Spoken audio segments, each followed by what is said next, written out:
Le simple fait que vous puissiez dire que votre conjoint vous dispute veut dire quelque chose non seulement à votre sujet, en plus de pouvoir dire quelque chose au sujet de votre couple, et c'est pourquoi je m'ai arrêté, parce que ça veut dire quelque chose d'important et sans doute quelque chose qui nécessite que vous fassiez un travail sur vous, sur votre manière de percevoir la relation avec votre conjoint, comme peut-être de percevoir la relation tout court. Donc je pense que ce sujet d'aujourd'hui est vraiment important pour vous offrir davantage de liberté, vous remettre en position de pouvoir, et que vous n'ayez plus à subir et même à souffrir de cette impression que votre conjoint vous dispute. Je m'appelle Pascal Kionkion, praticien en relations d'aide, et ma mission est de vous donner toutes les clés pour que vous viviez heureux à deux. Bonjour les heureux, bonjour les heureuses, ravi de vous retrouver pour ce podcast aujourd'hui, dans lequel on va s'arrêter sur cette impression, je dirais même sur ce mal-être d'avoir l'expérience de s'être senti disputé par son partenaire. En général, quand on s'est mis en couple, on n'a pas rêvé ou imaginé que son partenaire allait nous disputer. On estimait qu'on était des êtres, je dirais, égaux, même si c'est pas ce terme qui nous vient à l'esprit, des collaborateurs, des partenaires, des amants, qu'on allait s'entendre, qu'on allait pouvoir échanger sur plein de sujets, qu'on allait pouvoir s'enrichir même l'un et l'autre, l'un avec l'autre, l'un grâce à l'autre, mais à aucun moment on ne s'est projeté en se disant qu'on allait se retrouver disputé par son partenaire.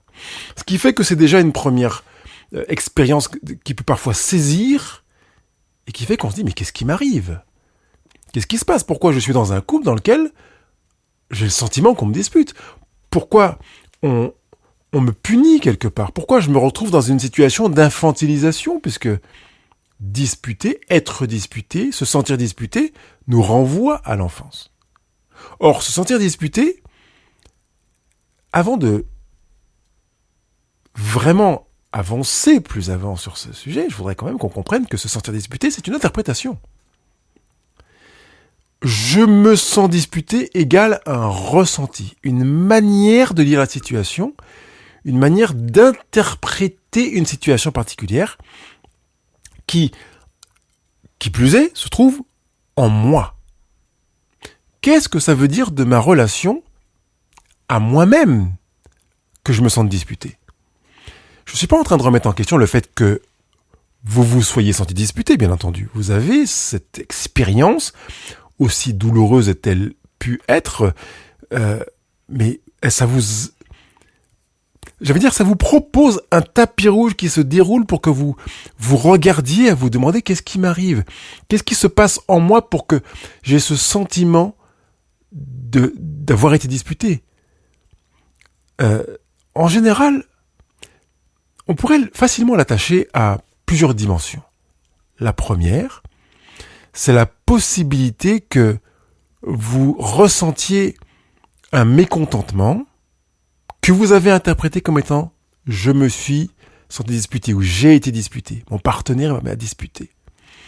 C'est peut-être aussi le signe d'une souffrance, d'un sentiment d'impuissance, d'une impression d'être incapable de faire face à une situation. C'est pour ça que vous vous sentez disputé. Mais on pourrait formuler les choses autrement, c'est-à-dire que la personne qui vous a parlé, votre partenaire en l'occurrence, qui a employé une forme qui fait que vous vous êtes senti disputé, a également le même sentiment, ou un sentiment en tout cas singulier, pas forcément le même que vous bien entendu, mais le sentiment d'un mécontentement, d'une souffrance, d'une incompréhension, un sentiment d'impuissance. Il a sans doute l'impression que tout ce qu'il a fait jusqu'à maintenant pour se sentir compris par vous a été voué à l'échec et qu'il a l'impression de ne pas avoir les clés pour être compris. Il se trouve devant une sorte d'impasse, d'une difficulté à faire face à quelque chose que vous vivez.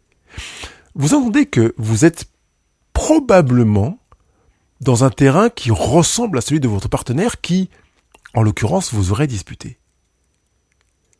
Vous êtes aussi dans la souffrance, dans l'impuissance, dans l'incapacité à, comme lui ou elle est dans l'impuissance, dans l'incapacité à, dans la souffrance.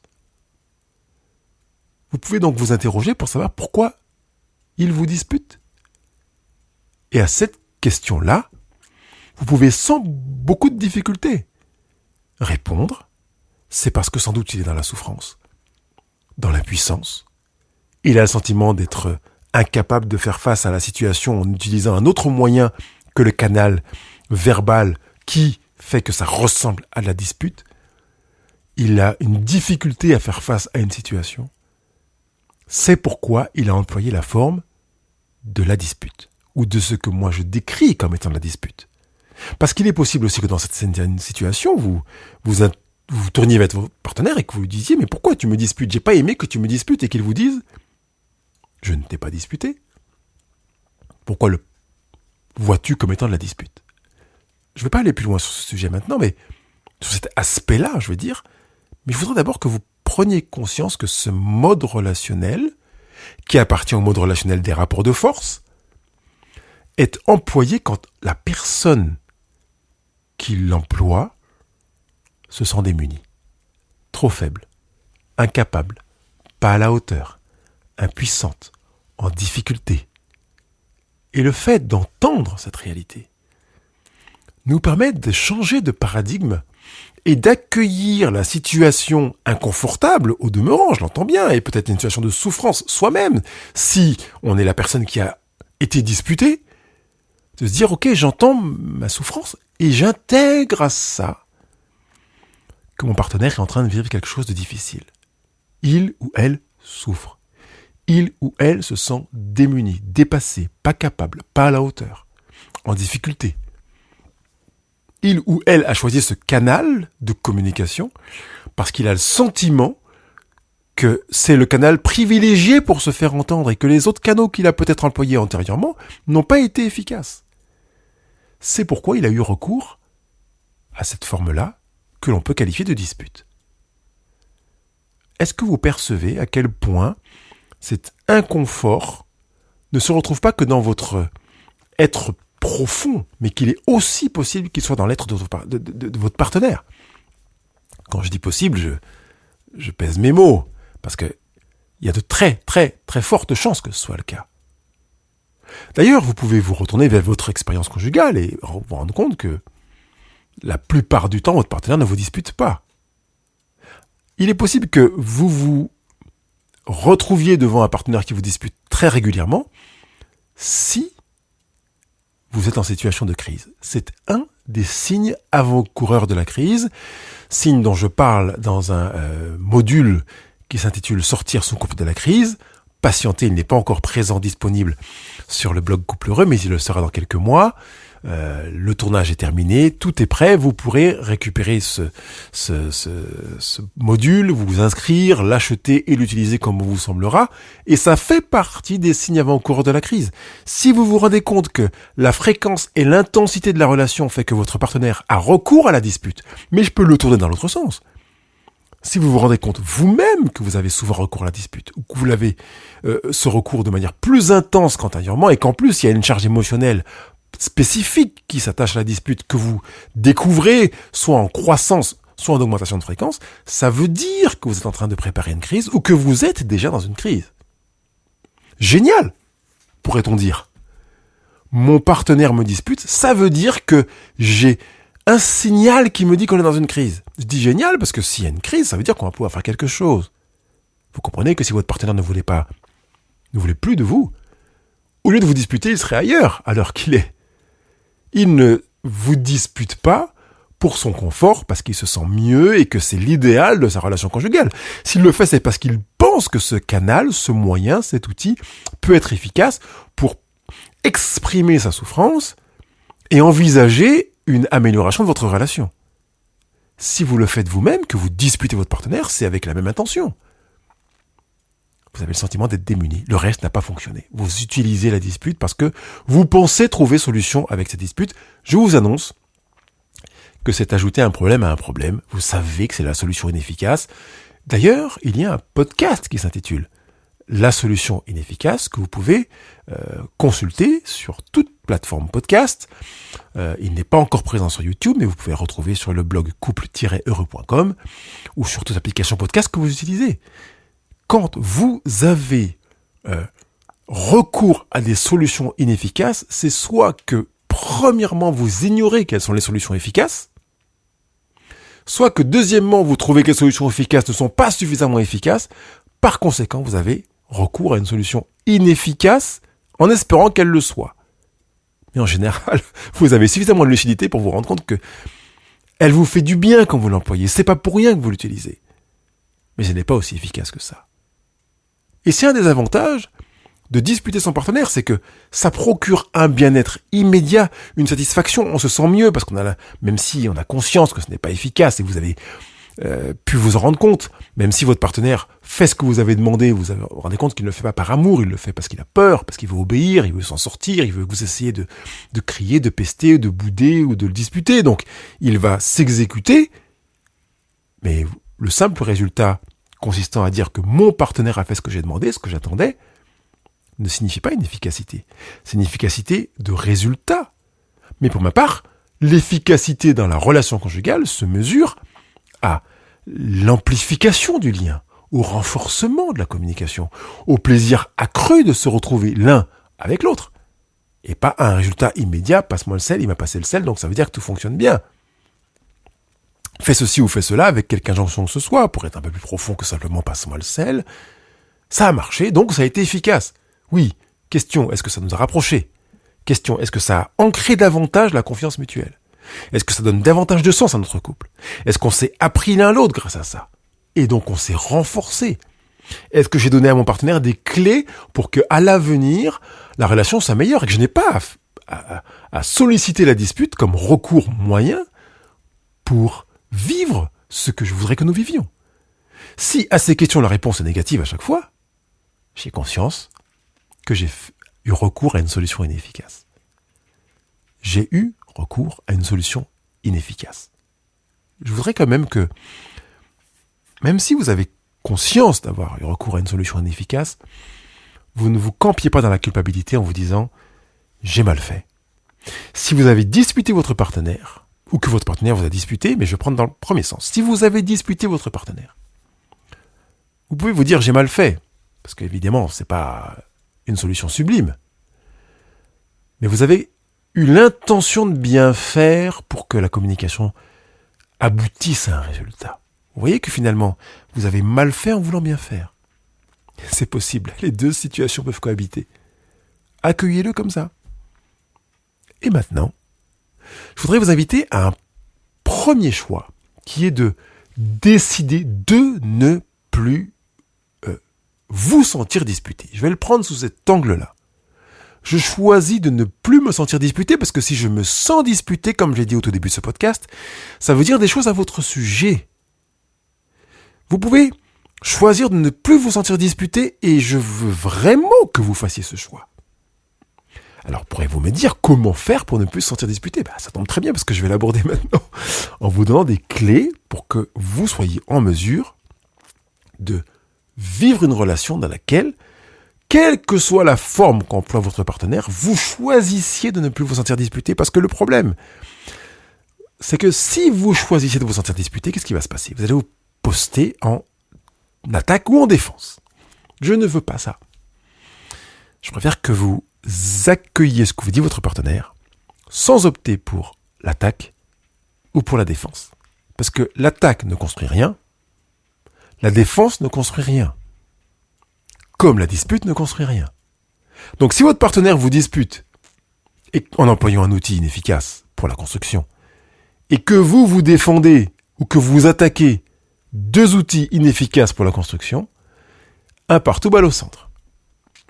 Alors on peut se dire oui, mais combien de disputes, c'est pas bien, il faut prendre des mesures, il y en a ras-le-bol, il faut qu'il cesse de me disputer, et puis moi quand il me dispute, je lui rentre dedans, ou je me défends, et vous voyez que finalement vous faites la même chose avec un outil différent, mais qui est aussi un outil de destruction relationnelle. Je préfère que vous employiez un outil de destruction, enfin de construction, surtout pas de destruction. C'est même pas un lapsus révélateur. J'aimerais que vous employiez un outil de construction relationnelle. Aucun outil de destruction relationnelle. Votre conjoint vous dispute, vous choisissez de ne pas vous défendre, vous choisissez de ne pas attaquer. Ni l'un, ni l'autre. Vous choisissez de ne pas disputer non plus, parce que ça veut dire que vous attaquez. Je vous propose de choisir une nouvelle stratégie, une nouvelle manière de penser, de vous positionner mentalement, intérieurement, par rapport à ce que vous dit votre conjoint. Alors, quelle est cette nouvelle manière de fonctionner? C'est d'accueillir les propos de votre conjoint comme si vous étiez dans une tour de contrôle. Vous imaginez que votre conjoint vous dit quelque chose et que chaque chose qu'il vous dit qui ressemble à une dispute, par exemple, pourrait être assimilée à un avion qui demande l'autorisation d'atterrir à la tour de contrôle. Dans le monde aérien, ça fonctionne comme ça. Un avion ne choisit pas la piste sur laquelle il va atterrir. Quand il est en approche, comme on le dit, il informe la tour de contrôle qu'il est en approche, même si la tour de contrôle a déjà vu qu'il est en approche au demeurant. Et la tour de contrôle va lui dire « Vous pouvez atterrir sur la piste numéro tant ». Alors, le pilote doit se soumettre à cette démarche. Ce qui signifie que si vous êtes en tour de contrôle, vous entendez que j'ai employé le terme « contrôle ». Si vous vous positionnez en tour de contrôle, vous reprenez votre pouvoir. Votre partenaire veut vous disputer, il choisit d'avoir recours à l'outil, à la forme de la dispute, mais comme vous êtes à la tour de contrôle, vous choisissez la piste sur laquelle les propos de votre partenaire vont atterrir. Et vous veillez à ce qu'ils n'atterrissent pas sur la piste qui correspond chez vous à la perception de la dispute. Je l'ai dit au tout début de ce podcast. Si vous avez le sentiment que votre partenaire vous dispute, c'est parce que vous avez une mentalité qui vous conduit à penser qu'il vous dispute. Or, c'est une interprétation. Et comme je l'ai dit également, il est possible que vous interrogiez votre partenaire et qu'il vous dise « Je te dispute pas, je te disais ce que je pense, mais je te dis mon mécontentement, ma souffrance, ma frustration, ma déception, ma colère, ma tristesse. Mais je ne te dispute pas. » Un élément fort d'intérêt pour comprendre que vous pouvez choisir la piste d'atterrissage sur laquelle votre partenaire va vous déposer ce qu'il a à vous dire. Vous choisissez ce sur quoi vous allez accueillir ce que dit votre partenaire. Et surtout, vous fermez la piste d'atterrissage de la dispute.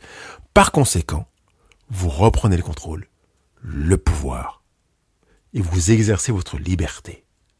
J'ai bien dit, votre liberté. Et votre liberté est en l'occurrence de vous dire « Je choisis de ne pas laisser un propos de mon partenaire se déposer sur la piste de la dispute. Je choisis de l'inviter à se déposer sur la piste de l'information, par exemple. Quand mon partenaire me dit « On a ras-le-bol, que tu fasses ceci, que tu fasses cela », je le prends comme une information, pas comme une dispute. Attends, mais ça fait 3 fois que tu fais la même chose, on avait dit que, et tu le fais quand même. Je le prends comme une information. Mon partenaire souffre, il en a ras-le-bol. Au lieu de prendre cette parole en l'invitant à se déposer sur la piste d'atterrissage de la dispute. Je vous ai donné déjà un premier outil et je voudrais que vous en preniez note. Si besoin est, faites marche arrière sur cette vidéo, sur cet audio, si vous écoutez en podcast audio, pour travailler de telle sorte que votre manière d'accueillir ce que dit votre partenaire sera sous votre contrôle. Je suis en train de vous dire autrement que c'est vous qui choisissez si vous voulez être victime, si vous voulez être acteur ou actrice, si vous voulez être auteur. Or, je vous demande, s'il vous plaît, de choisir d'être acteur, auteur, au lieu d'être victime. Sortez de ce choix. Prenez acteur ou auteur. Je choisis la piste sur laquelle mon partenaire va me dire ce qu'il a à me dire. Je choisis de ne pas l'accueillir comme une dispute, mais comme une information. Je choisis donc de m'enrichir de ce que dit mon partenaire. Et si c'est une information de souffrance, de frustration, de déception, de colère, de tristesse, de dégoût, j'aurai l'information et je pourrai en faire quelque chose. Si je l'accueille comme une information de dispute, vous comprenez que la voie de conséquence de ce que je vais en faire sera complètement différente. Et finalement, je choisis de m'abîmer si je me place en victime. Alors que si je le prends comme une information, comme un enrichissement, comme une porte qui s'ouvre pour que je reçoive mon partenaire, et pas seulement ce qu'il dit, j'ouvre une porte vers une déclaration d'amour. J'ai le sentiment que tu souffres quand tu me dis ça. Oui, tout à fait, parce que, et je vais pouvoir entendre mon partenaire. Ça fait 3 fois que je te dis que j'apprécie pas que tu te laisses te toucher par un de nos amis quand ils sont à la maison. Je trouve qu'il a une manière de s'approcher de toi, de ton corps, qui devrait être réservée à la relation conjugale. Et je suis mal à l'aise avec ça. Je le prends comme une information. Et qu'est-ce que je peux faire quand je le prends comme une information ? Je peux faire quelque chose qui est magnifique et que je ne vais pas aborder aujourd'hui dans ce podcast. Je le ferai pour le prochain podcast parce que je veux que vous concentriez déjà votre travail en étant bien perché et installé dans votre tour de contrôle dans laquelle vous prenez conscience d'utiliser votre pouvoir, votre choix, votre liberté pour choisir que ce que vous dit votre partenaire soit accueilli comme avec une maturité, avec un sens de la responsabilité installé dans votre tour de contrôle. Vous verrez que c'est bien plus confortable. Vous verrez que c'est bien plus aidant pour que la relation soit plus fluide, plus sensible en termes de capacité d'écoute et d'accueil. Vraiment. Allez dans cette direction et dites à votre partenaire ce que nous verrons au prochain podcast. Mais je vous demande là, maintenant, aujourd'hui, de travailler pour vous mettre en tour de contrôle, être à l'écoute du partenaire, changer votre état d'esprit, placer vos mains sur la commande de votre vie pour que votre relation conjugale soit une opportunité pour entendre ce que votre partenaire veut vous dire, pour entendre votre partenaire se dire, pour dire votre partenaire dans votre capacité de l'écouter, dans l'attention que vous prêtez à ce qu'il vous dit, que vous êtes intéressé par lui, que vous portez une attention toute particulière à ce qu'il vous exprime, que ce soit une souffrance, un sentiment d'impuissance, un mécontentement, etc. J'attends vos questions, vos remarques, vos 5 étoiles sur les réseaux sociaux, sur Google Podcast, Apple Podcast ou toute application podcast que vous utilisez d'ailleurs. Et puis, je vous souhaite de vivre de beaux moments à deux.